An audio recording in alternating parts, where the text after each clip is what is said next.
Hello, everyone. This is Levi Tinker from the Chinese Theater, and I'm here today with Todd Fisher.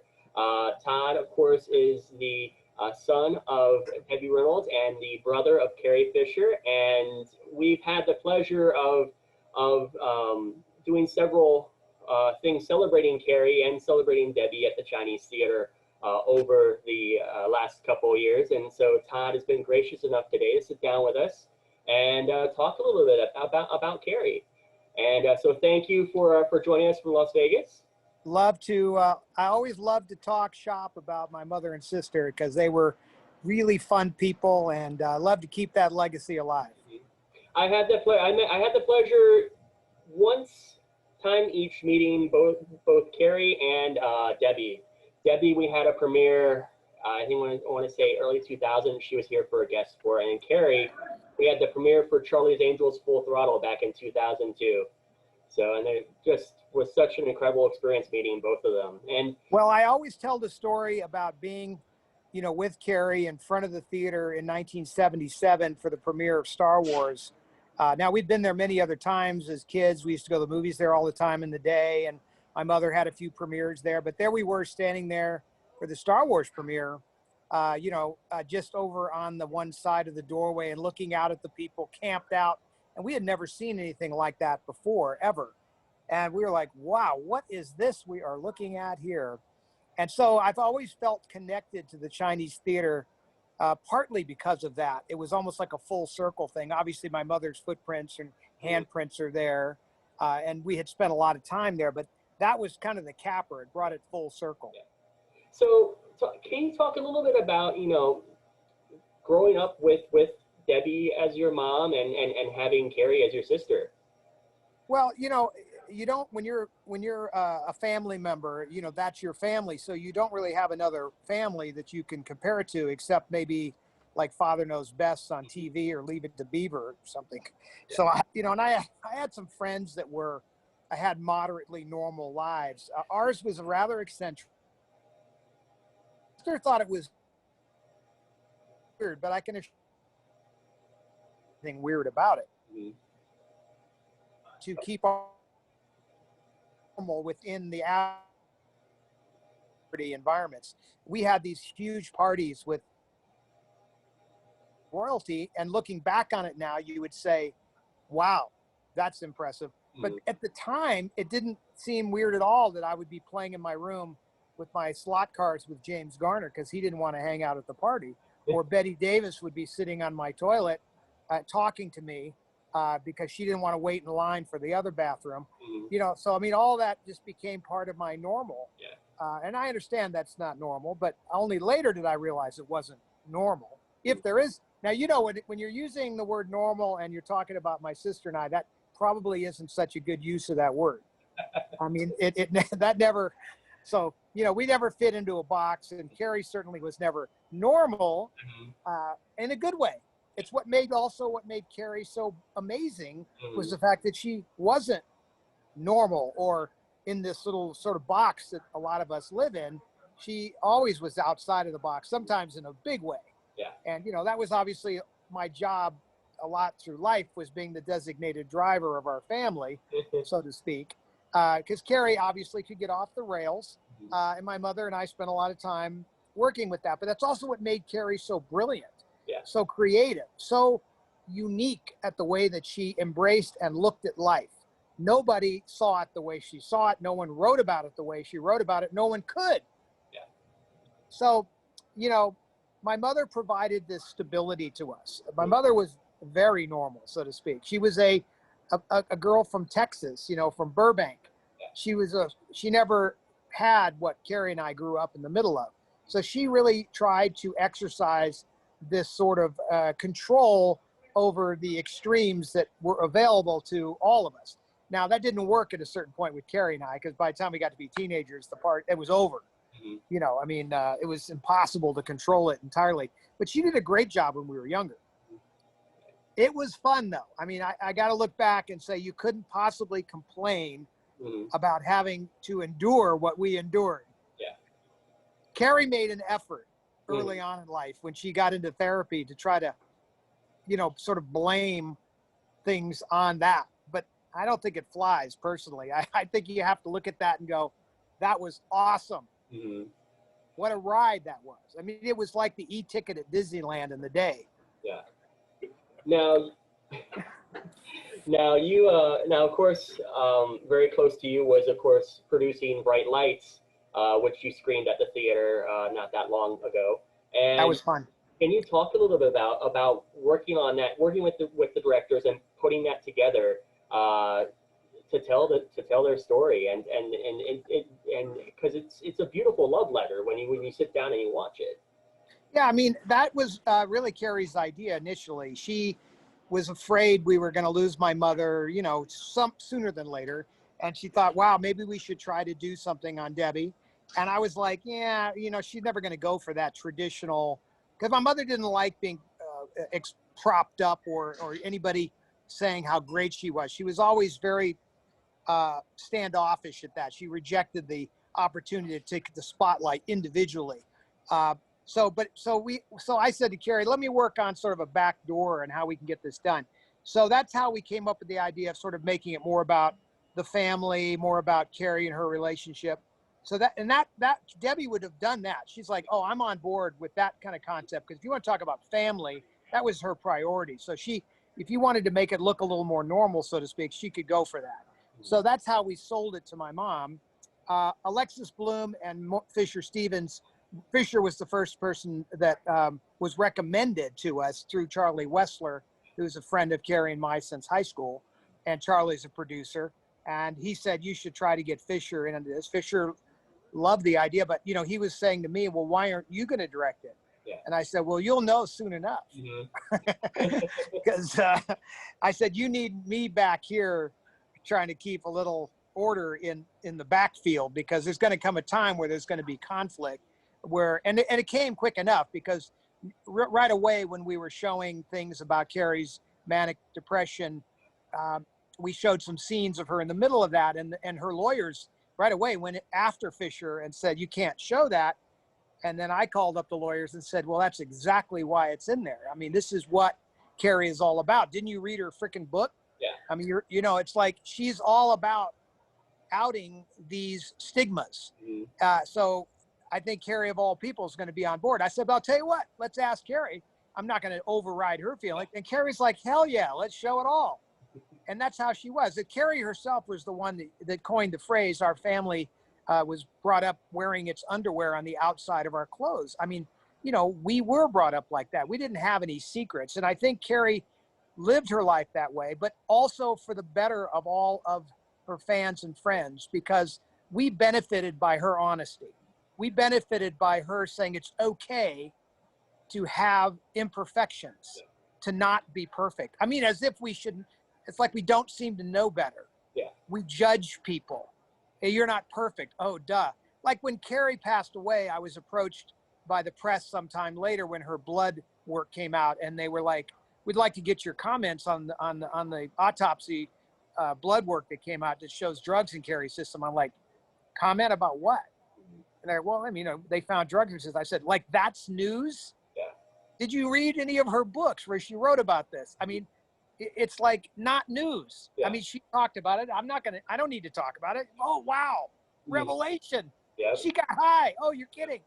I'm going to go into shock. I mean, it's the dumbest thing. And so society and our behavior sucks. I mean, even today in the press and the way society judges everybody today. I mean, Carrie would be all over the behavior that's going on to this day. There's got to be a lot less of this judgmental behavior out there. It's embarrassing. And that's what I loved about her purity. She was just so pure with the idea that it was okay to be different. It was okay to have issues. And as it in the movie Mars Attacks, when Jack Nicholson says, can't we all just get along? I mean, I love that. I love that as a message to the world today. I mean, and that would have been Carrie's message. Yeah. For sure. Yeah. Well, one of the things that I think that fans love about her so much is that she was so embracing the fans from all walks of life and all, no matter what age range, and just really appreciated everyone. That is true. And that was partly my mother. I talk about this in my book. When Carrie and I were very little children, we were walking down the street and we were going to be going to this toy store in Beverly Hills. And right out in front of the toy store, as you're about to go in the door, some fans walk up and stop us with that crucial moment where you're about to cross the threshold to the toy store. Mm-hmm. That's a difficult pause. Yeah. And so they start talking to her, and, oh, Debbie, don't you remember I met you at the Drury Lane Theater in Chicago in 1960? It's like Carrie and I could care less, right? Mm-hmm. We're pulling on my mother. Yeah. And she says, well, and she comes down to our level right in our face, and she says, now, you guys, these people are part of our extended family, and this is why I am a celebrity. Without these people, I am nobody. The fans are our family, and we have to treat them this way. And Carrie and I were like, oh, okay. Mm-hmm. Now think about the segue from there. So we're brought up with this, and we watched my mother stop and shake hands and sign autographs for 25 years with everybody. And so when it came Carrie's turn, she didn't like it at first, because a lot of celebrities, as you know, they're kind of like, well, this is an inconvenience. I'm busy right now. My mother never had that attitude. In fact, what she would say to those people is, you should consider another line of work. I don't care how talented you are. I don't know what a great actor you are. You really need to, if you aren't willing to embrace your fans, you're nobody. I mean, she was very critical of people that were not polite to their fans. Yeah. And so Carrie and I grew up with that. So when it was Carrie's turn, she knew not to be, combative with her fans, but it was still like, wow, this is kind of an inconvenience. But later, what we're calling the second wave of Star Wars, and she's in her 40s, and she really connected at that moment with how she and Princess Leia were one. And she also really connected with the people that loved Princess Leia, because in a way that meant they loved her, because there is no Princess. I mean, the attitude that everybody loves of Princess Leia is all Carrie. Yeah. It's not in the script. Yeah. Yeah. Give George credit for picking Carrie, of course. But that is not written in the script. That attitude is Carrie. That you could give credit to my mother for, because she raised this little Beverly Hills princess that later won an audition and put some. That's the attitude I'm looking for. I'm talking about that. So what I was saying is I don't know if you go back and rewatch or rediscover any of your mother or your sister's performances. Say like you're watching TV late night and Star Wars or Singing for the Rain were to pop on screen. What is your favorite memory or moment of something where you come across from a performance or something like that, and how does it make you feel? Well, obviously, sometimes watching those movies can be like a home movie. Like watching my mother in Mother, to me, I laughed harder than anybody in that movie.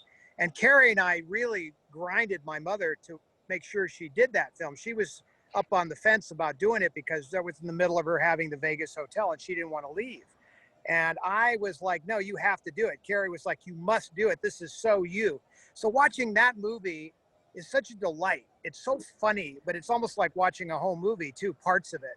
Yeah. So when you watch a film like that, or you see Carrie, when it's not with the movie that Carrie wrote, Postcards from the Edge, that's a home movie for sure, because 80% of that's real. A lot of the quotes and things in there are actual quotes, actual things that we experienced as teenagers. So that's a real flash. So in some respects, some of those movies are really reflective of our life. But if you go back in time, especially to say early movies that my mother made, now it's very different. That's me looking at my mother as a youngster. Like the movie The Catered Affair is one of my favorite films of my mother as a serious actress. And that's how it was her second movie with Bette Davis, but the two of them together with Ernest Borgnine, it's a very powerful film. And I love that movie. That's one of my favorite Debbie movies. I mean, obviously everybody knows The Unsinkable Molly Brown and all of that. That's a different kind of a Debbie movie. And it does showcase her talent, obviously, all over the place. But when you look at some of those earlier films, those dramatic films, she was really in full swing in the 60s. Take Goodbye Charlie, for example. Most people don't know that Goodbye Charlie was Marilyn Monroe was supposed to be the lead. My mother took over for Marilyn Monroe. That's no small shoes to fill. Yeah. And my mother didn't even know this, by the way. I found about this many years later when I found a costume sketch that said Marilyn Monroe as Charlie for Goodbye Charlie. And I realized that they didn't go through with using Monroe as the lead because she had become so unreliable. Needless to say, in hindsight, everybody knows that, but back then nobody knew that. So that's an awesome movie, and my mother certainly in full swing. But you know, when you watch Bright Lights, the documentary, you're really seeing both Carrie and my mother in their natural habitat. It's a very unique snapshot. And I don't think it would have happened if it wasn't being produced by us, because we wouldn't have allowed the intrusion.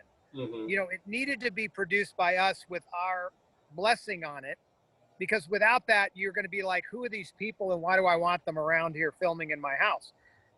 So the fact that we allowed that really, you know, was all about the fact that we were involved as producers. And Fisher Stevens, of course, I'd say his greatest virtue in all of this was his patience.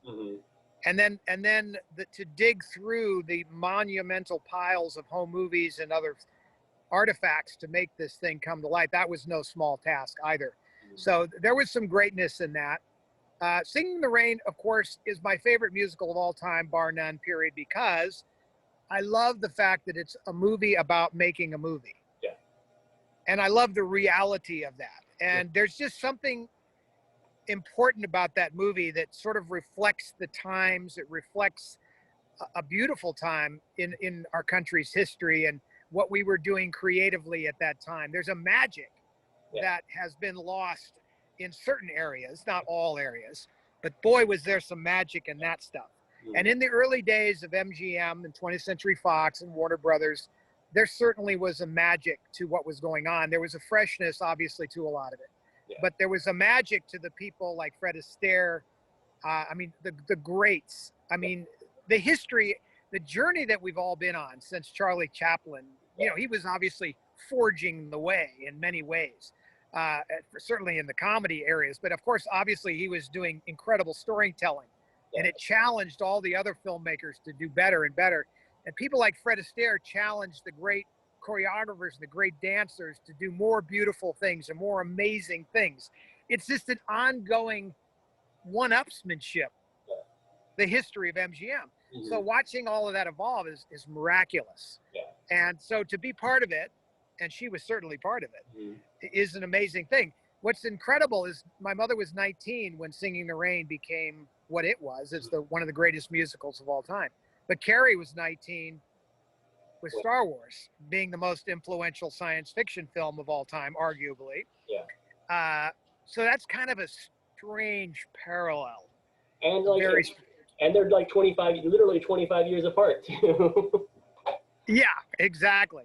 But I mean, anything could have happened there. What are the odds of any of that happening? You know, they're very, very long. By the way, I have a very good friend of mine sitting not across me, Turner Classic movie fan, but he's also a big Chinese theater fan. There he is over there. He just happens to be, he just decided to listen in because this is right up his alley. He watches, you know, I mean, the real hardcore fans of the history of cinema obviously are connected to the Chinese theater. You can't separate the history of the Chinese theater from the history of Hollywood. From all the things we're talking about, there's a connection there that can never be severed. It doesn't matter who owns it. It will always be what it is. As long as they keep that name and that location, and you know, it will always have that magic. It's shared in the sharing of the magic. I mean, the idea that you could be part of that in any way is a great thing. But to be the quintessential movie house that shared the great films with the American public is an important thing. And that's why it's important that that building always be there. That theater always be there. A lot of these great theaters, as you well know, got cut up into little theaters. I mean, you know, when you walk into that theater to this day, you're like, wow, this is awesome. Every day, even now, I still go in, and you know, even though we're closed right now, I still go in every morning, and I turn on the lights inside, and it's 20 years later, it's still just as impressive as it was back in March of 2000 for me. It's just an incredible building and just so much magic inside. And the fans that are true fans are aware of that connection. And if they're not aware, then this kind of stuff needs to make them aware of all of the little chain links that connect all these things together. Because in the day, the studios produced the movies, the studios owned the distribution company, and the studios owned a lot of the theater chains. And then the antitrust laws and the government broke that stuff up. So a lot of the great heyday of the theater stuff went by the wayside, I believe, incorrectly, because by today's standards, it wouldn't have happened. I mean, what's the difference between that and what Amazon does today? Yeah. Zero. Mm-hmm. But the reality is that is what killed a lot of the big theater chains. Mm-hmm. And it also really disrupted the process of the big studio system. Mm-hmm. The thing that made what they call the factory, the MGM Dream Factory, yeah, that was destroyed by a bunch of dumbass politicians in Washington overreaching into a business that they had no business messing with. Mm-hmm. And they do it all the time. I'm not saying there isn't obviously some cases where the government needs to break up big tech, mm-hmm, but that certainly was not a good place to start. I wonder where we would be if they hadn't have broken up the big studios in that way. Would it have, I mean, obviously we were due for a correction, you know, things evolve. Yeah. I mean, look where we are now. Whoever in their wildest dreams would imagine that we'd all be sitting at home communicating this way. Yep. And not being able to go to the theater. I can't go to the movies? What? Yep. Right. Yeah. My friend just said the content would have been better. Now there's truth to that, because the guys running the show and the people around the guys running the show, the guys and girls, people like Lillian Sidney, who was the right-hand assistant to Louis B. Mayer, was a silent woman executive. Yeah. Way back when. And she was making creative decisions silently because there couldn't be a woman executive back then. But there was great creative powers at play. And powers like this, yeah, where a man is standing in the room with the likes of Gene Kelly, mm-hmm, and he says, I don't want this girl over here to play Kathy Selden. Yeah. I would like a more experienced person. And Louis B. Mayer, with this other lady behind him, says, no, she's your new leading lady, Debbie Reynolds. Mm-hmm. He's like, I want somebody else like Sid Charisse. I want someone who can dance. And even looked to my mother, who was standing in the room, and said, can you dance? Well, I dance a little bit. And he's like, see what I mean? She even admits it. She's not even a dancer. I mean, but the idea that an executive would have the chutzpah, yeah, to say, that's your leading lady, Gene Kelly. I don't care what you say. Yeah. And then more importantly, to be right. Mm-hmm. Not just right at the moment, but right through history. Yeah. Look how history has treated that.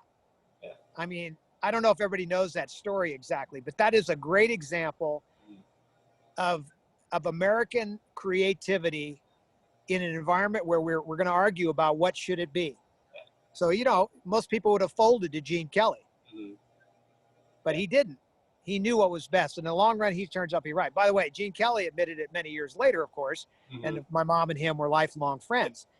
But at the moment, she was just a nobody, mm-hmm, from Burbank who, yeah, couldn't even dance. Ah, you mean I have to teach this girl to dance? Are you crazy? I have better things to do. And so my last question, so I don't keep you that much longer. And I think you might have kind of already in part answered it in this last discussion. But you know, what did it mean to you getting to unveil the plaque honoring Carrie a little over a year and a half, almost 2 years ago now, honoring her legacy at the TCL Chinese Theater?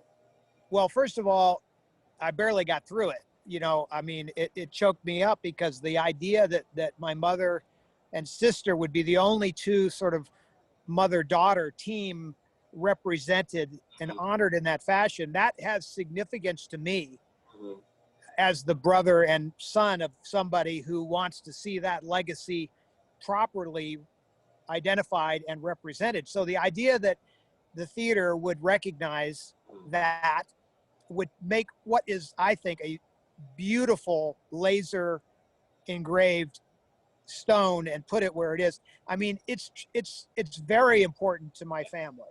It's very important, and it's very important to her fans. Mm-hmm. But, you know, I hope that you know, I've been through generations of people visiting that courtyard. Yeah. I was there in the 1950s and 60s and 70s. I've seen generations of people see those handprints and put their hands and feet in those prints. Why is that important?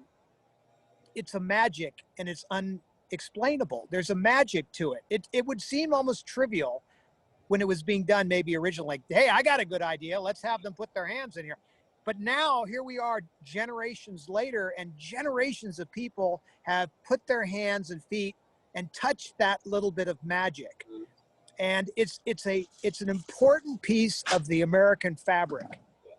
To me, that courtyard is important as Mount Rushmore, especially as it relates to movies. It is a significant piece of American culture. And the idea that my mother and sister are part of it is a great honor to me and to them and to all of their fans. And I will always be grateful, you know, for TCM doing that. Cool. Well, I want to thank you so much for sitting down with us today and joining us from Vegas to discuss your sister and your mother.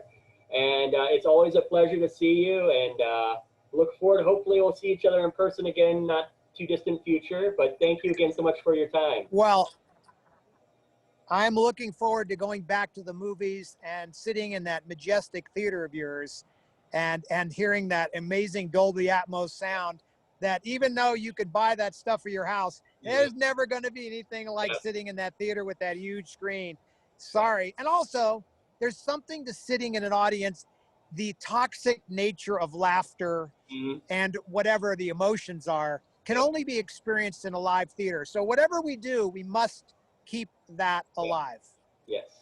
Cool. Well, thank you once again very much, and have All right, buddy. a good day. Thank you.